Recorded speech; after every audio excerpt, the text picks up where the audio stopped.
Hello mga kasari, good morning. Welcome back to my YouTube channel. So for today's video, sobrang busy mga kasari ng araw. Sobrang busy ko talaga. Hindi ko alam kung anong uunahin ko. Maraming dumadating na delivery at madami pang dadating na deliveries. So naglalaba ako ngayon, humuhugong yung ating washing, pero patapos na ako. Tapos ngayon mga kasari, nagsasalang naman ako ng pangmerienda. So eto pala ang ating deliver. Yan lang po. Ayan, sino tayo. O, diba? Ang ating deliver. So, yung mga deliver natin, eto, kabayaran na natin, guys. Ay! Ito madulas. 1,175. Ibabayad tayo.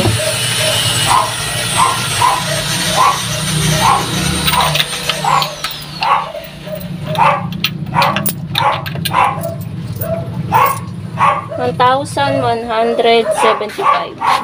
Ito po, oh. Salamat. Sakto po. So, ito guys, yung ating resibo. Sobrang haggard ko na. Kailangan ko pang bumili ng ulam. Lutong ulam na lang ang bibilihin ko mga kasari. So, worth 1,175.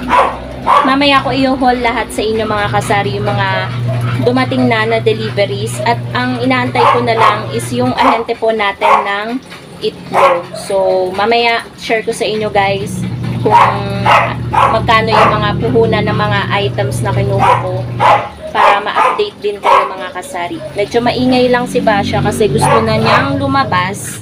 Meron ding nag-welding dito. Ay, madudulas pa ako. Basang-basa kasi guys dito kasi nga naglalaba ako. Mamaya guys, balikan ko kayo.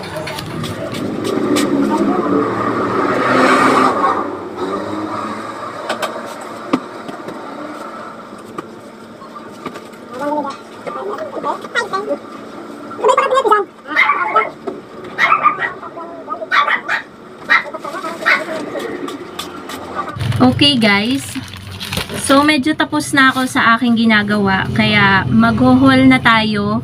Unahin ko na po sa inyo yung delivery po natin from Berasa, yung mga Unilever products. Last week, nag-update, wala pa yatang 1 week yun.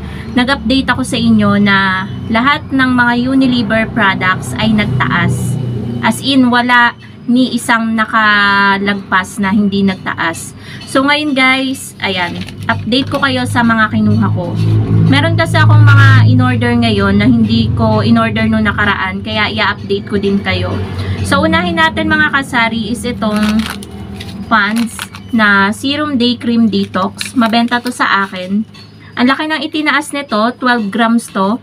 Ang bentahan ko na po nito ay 30 pesos. Before 25, 26, naging ganyan yung bentahan ko. Kaso, puhunan na lang po siya ngayon. So, ang puhunan po nito, kada isang peraso, ay 26.21. 30 ang bentahan, kaya may tubo po ako na 3.79. Ito guys, mabenta to sa mga oldies, sa mga medyo maedad na babae. Ako kasi hindi ako nagamit ng mga cream. Polvo lang ako ngayon ang gamit ko.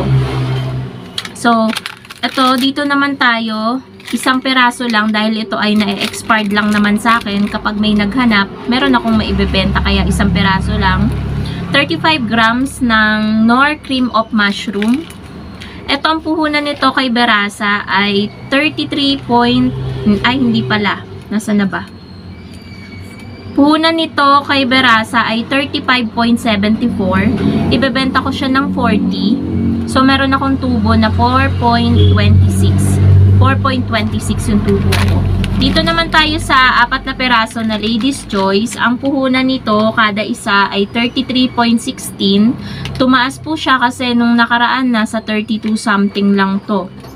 So, bentahan ko po nito ay 38. Kaya po may tubo ako na 4.84 dito sa 80 ml na Ladies Choice Real Mayonnaise. So, 15% ang patong ko dito. Ito guys, hindi siya masyadong fast moving.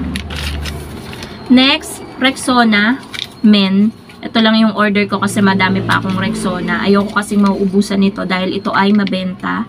Itong Rexona ay 6.79 ang puhunan kada isang sachet. 3.21 ang tubo ko dahil 10 pesos ang bentahan ko. Nag-order din ako nito guys. Panggamit lang to. Kay partner to. Dove Men. Ayan, Deep Clean. Kung magbebenta kayo nito, medyo pricey to. Pwede nyo siyang ibenta ng 80 pesos. Itong 90 grams yata to. 90 grams yata itong Dove na to. So, ang puhunan nito ay 73.75. And mabango siya. Panlalaki siya. Pwede nyo siyang ibenta ng 80. So, dito naman tayo sa mga powder. Ayan. Nag-order ako ng green, pink, blue, and violet. Ayan. So, ang bentahan ko guys ng powder is 8 pesos. Pero pwede na siya sa 9 pesos. Maliit lang yung tubo ko dito. 1.57 lang yung tubo ko kada isang sachet. 6.43 dating 6.37 lang ang puhunan. Ngayon 6.43. So, 6 centavos din yung itinaas kada isang sachet. So, yan po mga kasari yung mga Unilever products na in-order ko.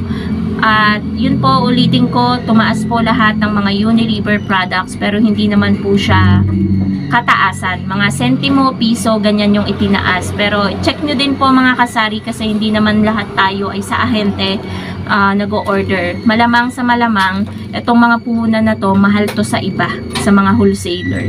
So guys, pakita ko naman sa inyo yung itlog at soft drinks na kinuha ko sa iba pang ahente na dumating ngayong araw ng Wednesday.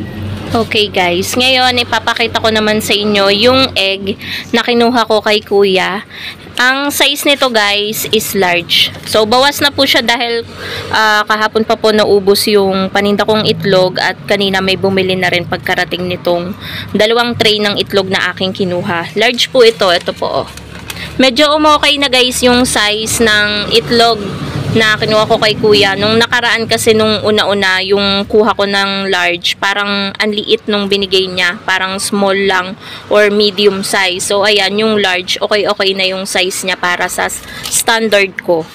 So, ang kuha ko dito guys is 255 per tray, kaya 510 yung pinagbayaran ko kasi 2 tray. So, ang bentahan ko pa rin po ng egg ay 10 pesos. Kapag may bumibili nga mga kasari ng itlog, laging ang tanong nila magkano. Siguro sa iba, lagpas 10 pesos na ang bentahan. So, nandito naman mga kasari sa labas, yung konting soft drinks na aking kinuha.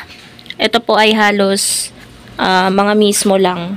3 dosena ng Coke mismo, isang Royal at isang Sprite, tsaka 500 ml na tubig. So, yung tubig, 225 ang puhunan.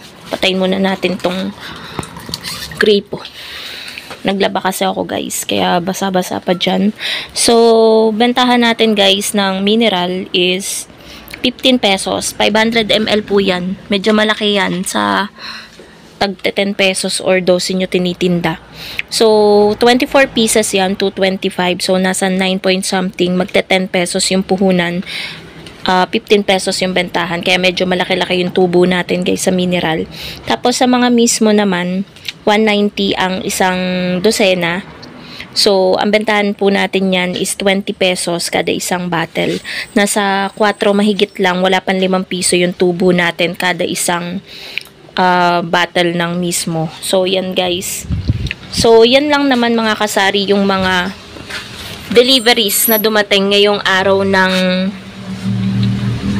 Miyerkules. So, nakalimutan ko kung anong araw guys. Dito ko na rin tatapusin mga kasari yung aking vlog. Yan yung updated pricing ng lahat ng pinakita ko sa inyo.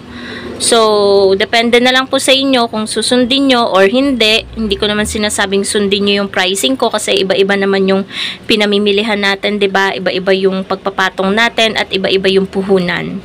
So, it depends sa kung magkano natin talaga pinapatungan bilang isang tindera at kung magkano natin nabili yung items. So, yun lang naman mga kasari. Thank you so much for watching and happy selling po sa inyong lahat. Bye guys!